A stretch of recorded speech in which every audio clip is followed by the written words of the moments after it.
Découvrez comment une candidate à la présidence du Suriname mise sur le Bitcoin pour transformer son pays. Maya Parbo, candidate à la présidence du Suriname, veut transformer son pays en une nation Bitcoin, en utilisant la transparence pour lutter contre la corruption et les inégalités.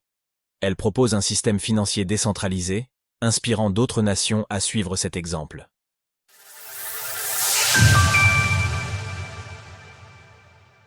Maya Parbo veut redéfinir le Suriname avec Bitcoin.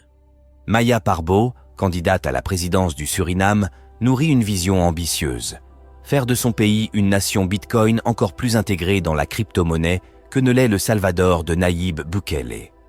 Issue d'une famille aisée, Maya Parbo n'avait que 13 ans lorsque son père, Winod Parbo, un entrepreneur prospère dans le secteur des casinos, fut assassiné en pleine rue par un commando qui ne sera jamais identifié. Ce dernier avait révélé que plusieurs autorités, y compris la CIA, facilitaient le transfert de millions de dollars vers des comptes bancaires de BNY Mellon via la de Surinamsche Bank, DSB, la plus grande banque du Suriname. Les fonds auraient été utilisés pour financer le groupe de guérilla colombien FARC. Découvrez notre enquête. Comment le Bitcoin pousse-t-il au Costa Rica, terre de liberté? La mort du père de Maya Parbo, ainsi que celle de son avocat Eddie Bruma, tué 1 an plus tôt, figure parmi les affaires de corruption les plus notoires et non résolues du Suriname. C'est pourquoi, pour elle, Bitcoin n'est pas seulement un outil financier, mais un levier pour instaurer un système de gouvernance transparent et responsable. Cette histoire est ainsi la source de sa volonté de créer un système qui résiste à la corruption et donne aux citoyens les outils nécessaires pour tenir leurs dirigeants responsables. Elle n'avait d'ailleurs jamais envisagé d'entrer en politique, jusqu'à ce que Samson Moe l'encourage à se présenter à la présidence. Maya a ce qu'il faut pour transformer le Suriname pour le mieux. Samson Moe, PDG de l'accélérateur Bitcoin, Jeanne 3.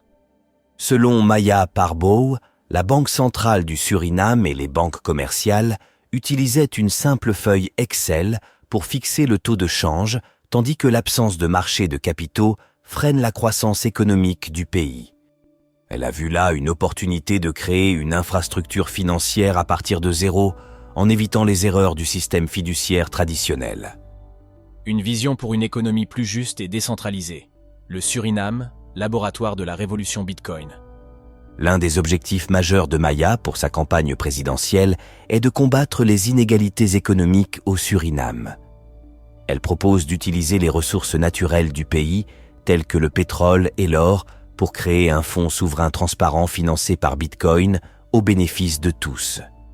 Au-delà des dimensions économiques et politiques, Maya Parbo considère que Bitcoin porte des implications profondes sur le plan philosophique et spirituel. Selon elle, la rareté du BTC et la manière dont il aligne les incitations individuelles pourraient transformer notre perception du temps, de la famille, de la santé et des relations personnelles. J'ai complètement plongé dans le terrier du lapin et j'ai décidé d'y consacrer le reste de ma vie. S'il y a une cause pour laquelle vous pourriez littéralement mourir sur cette colline, ce serait Bitcoin. Maya Parbo.